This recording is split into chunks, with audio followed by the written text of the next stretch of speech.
कर्पूरिगौरं करुणावतारं संसारसारं भुजगेन्द्रहारं सदा वसन्तं हृदयारविन्दे भवं भवानी सहितं नमामि भगतजनों, आप सभी का हमारे चैनल श्री कृष्ण दीवानी में हार्दिक स्वागत है। आज हम स्कंद पुराण से श्रावण मास महात्म्य के 10वें अध्याय की कथा सुनेंगे।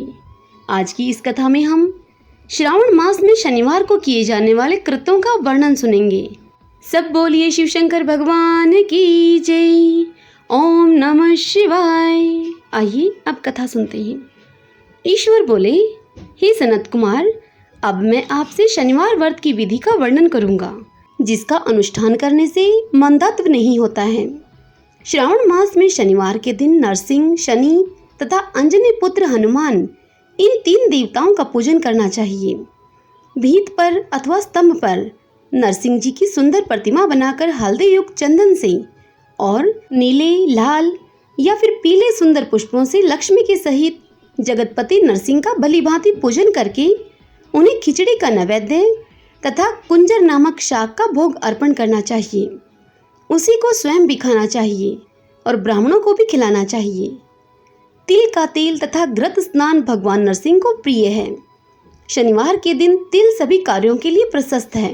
शनिवार के दिन तिल के तेल से ब्राह्मणों तथा सुवासिनी स्त्रियों को उपटन करना चाहिए और कुटुंब सहित स्वयं भी संपूर्ण शरीर में तेल लगाकर स्नान करना चाहिए और उड़द का भोजन ग्रहण करना चाहिए।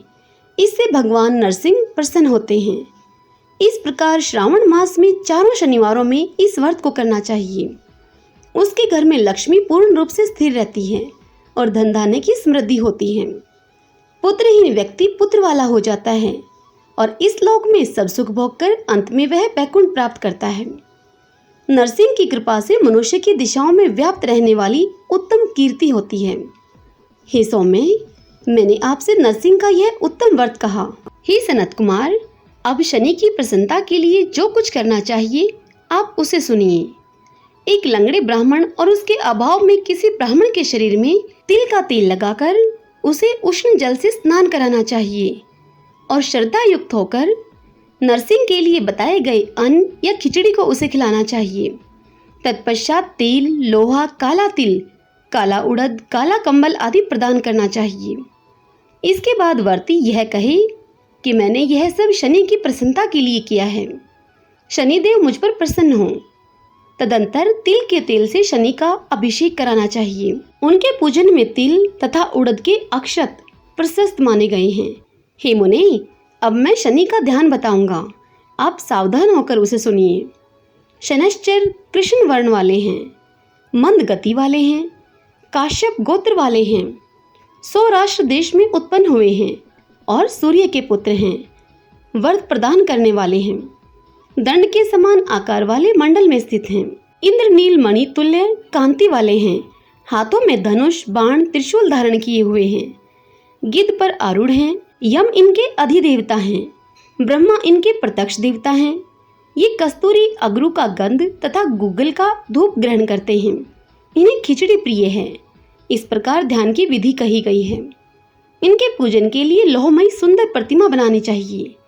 हे द्विज श्रेष्ठ, इनके निमित्त की गई पूजा में कृष्ण वस्तु का दान करना चाहिए। ब्राह्मण को काले रंग के 2 वस्त्र देने चाहिए और काले बछड़े की सहित काली गौ प्रदान करनी चाहिए। विधि पूर्वक पूजा करके इस प्रकार प्रार्थना तथा स्तुति करनी चाहिए। आराधना से संतुष्ट होकर जिन्होंने नष्ट राज्य वाले राजा नील को उनका महान राज्य पुनः प्रदान कर दिया, वे शनिदेव मुझ पर भी प्रसन्न हो। नील अंजन के समान वर्ण वाले, मंद गति से चलने वाले और छाया देवी तथा सूर्य से उत्पन्न होने वाले उन शनिश्चर को मैं नमस्कार करता हूँ। मंडल के कोण में स्थित आपको नमस्कार है। पिंगल नाम वाले आप शनि को नमस्कार हैं। हे देवेश, मुझ दीन और शरणागत पर आप कृपा कीजिए।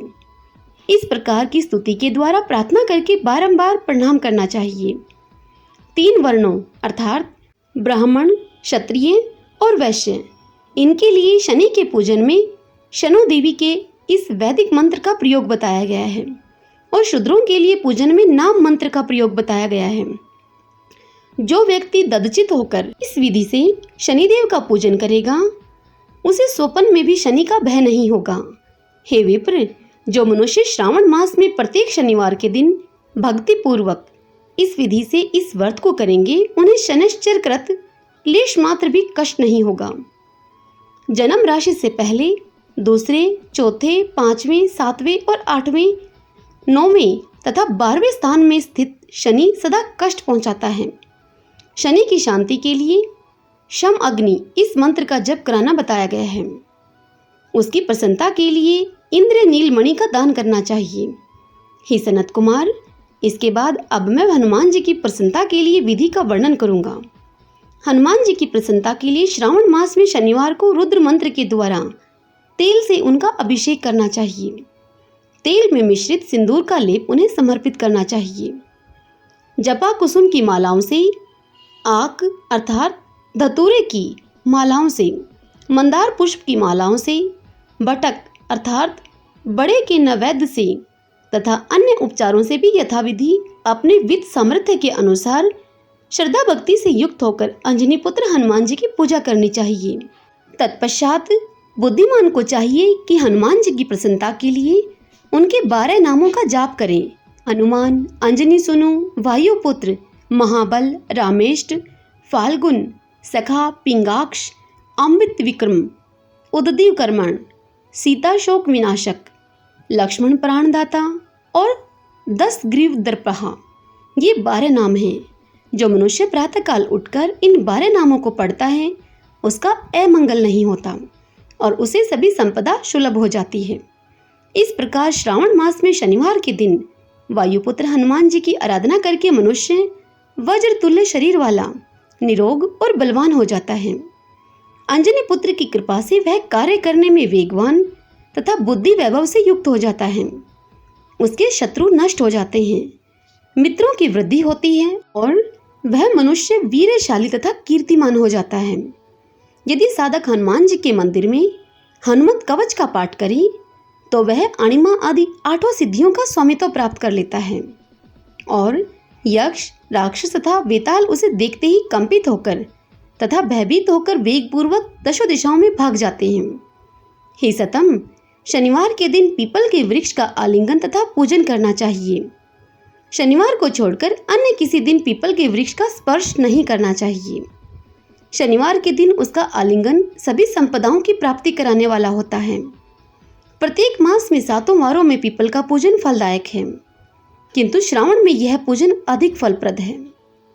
इस प्रकार श्री स्कंद पुराण के अंतर्गत ईश्वर सनत कुमार संवाद में श्रावण मास महात्म्य में शनैश्चर, नरसिंह, हनुमत पूजन आदि शनैश्चर कृत्य कथन नामक 10वां अध्याय पूर्ण हुआ।